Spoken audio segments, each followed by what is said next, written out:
Ya, pertama saya bersyukur hari ini mendapatkan sebuah amanah dan kemuliaan yang luar biasa dari Presiden Joko Widodo, dari pemerintah dan negara untuk bisa menjalankan tugas sebagai Menteri ATR sekaligus Kepala BPN. Ini merupakan sebuah tanggung jawab yang insya Allah saya akan jalankan sekuat tenaga, walaupun kami juga menyadari ini adalah masa-masa yang tidak panjang, 8 bulan kurang lebih, tetapi saya selalu meyakini dalam waktu berapapun kita bisa berbuat yang terbaik untuk masyarakat dan juga negara.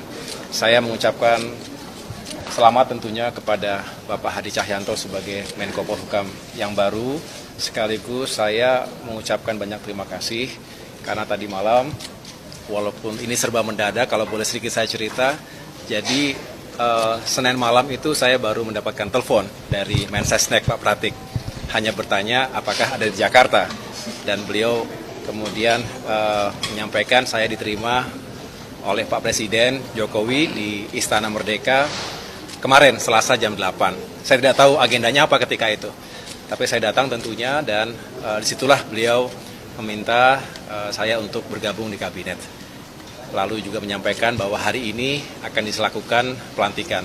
Oleh karena itu yang saya lakukan tentunya saya mengucapkan terima kasih dan segera menghadap Pak Prabowo Subianto juga, bagaimanapun beliau adalah pemimpin koalisi Indonesia Maju ke depan, untuk mendapatkan blessing juga, restu juga.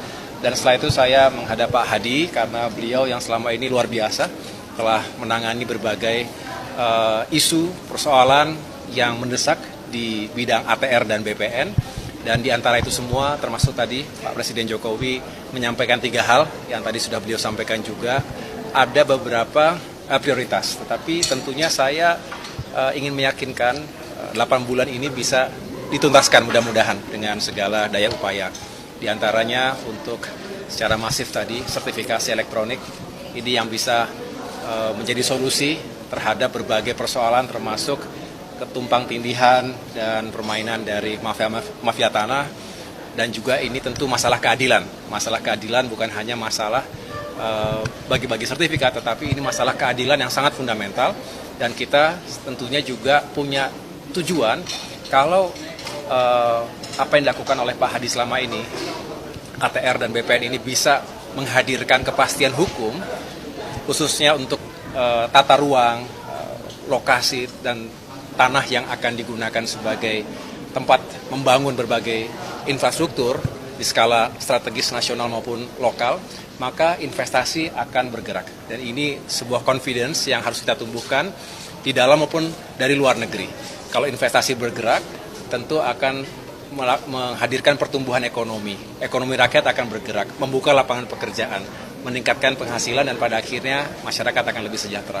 Jadi banyak hal, termasuk juga tadi ada target yang disampaikan oleh beliau, mengejar hingga tuntas 120 juta bidang PTSL yang mudah-mudahan juga bisa kita kelola, dan tentunya kita meyakinkan agar isu lingkungan hidup juga bisa menjadi prioritas utama.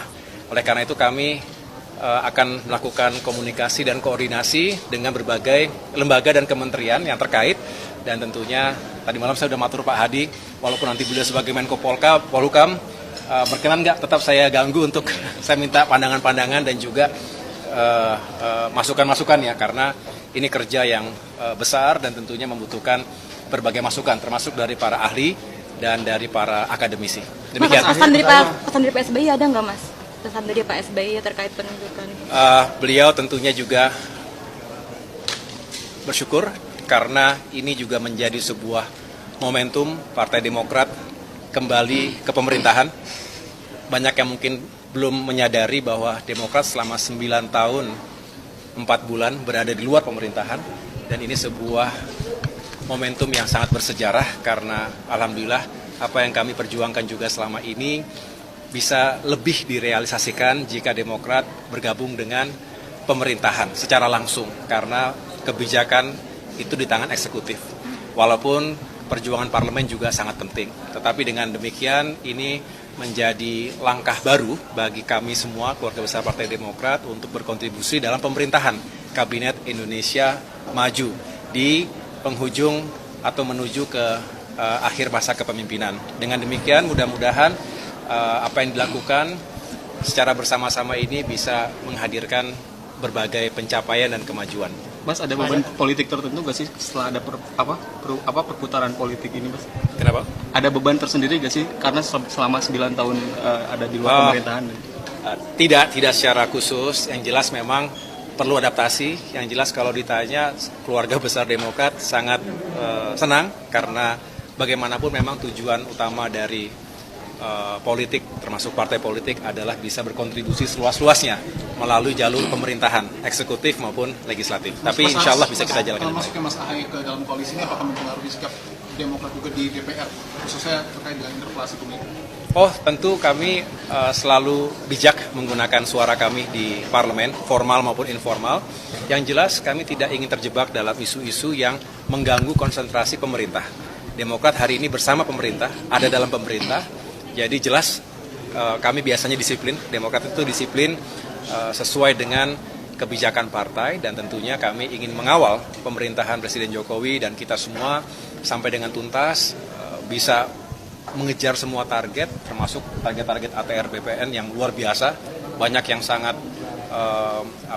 kompleks, tapi insya Allah semua yang beliau telah lakukan selama ini dan seluruh jajaran Kementerian ATR BPN bisa kita tuntaskan dengan baik. Berarti akan menentang ya Pak jika berarti akan menentang ya jika ada hak angket pemilu soal kecurangan itu. Kenapa? Berarti akan menentang ya jika ada hak angket pemilu soal kecurangan itu. Yang jelas kita tidak usah prejudis ya, ada kecurangan dan lain sebagainya. Saya tahu ini adalah bagian ekspresi dari berbagai kalangan pasca pemungutan suara. Itu wajar. Setiap tahun pemilu dimanapun di negara manapun selalu ada isu-isu demikian.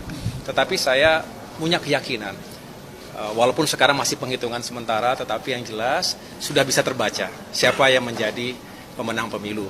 Walaupun kita menghormati sampai dengan tuntas secara formal, tetapi yang jelas kita justru harus move on, melihat ke depan, 5 tahun, 10 tahun ke depan ini banyak tantangan dan komplikasinya. Oleh karena itu, saatnya kita sudah membangun kembali rekonsiliasi bangsa, dan kita berikan ruang demokrasi. Kalau ada yang tidak puas, ada mekanismenya, silahkan. Itu hak warga negara, hak partai politik, tapi juga saya tidak ingin terjebak kita terlalu carut-marut dalam isu-isu semacam itu karena masih banyak pekerjaan rumah yang harus kita selesaikan. Mas, soal PDIP menolak hasil Sirekap ke Nggak usah, Mas.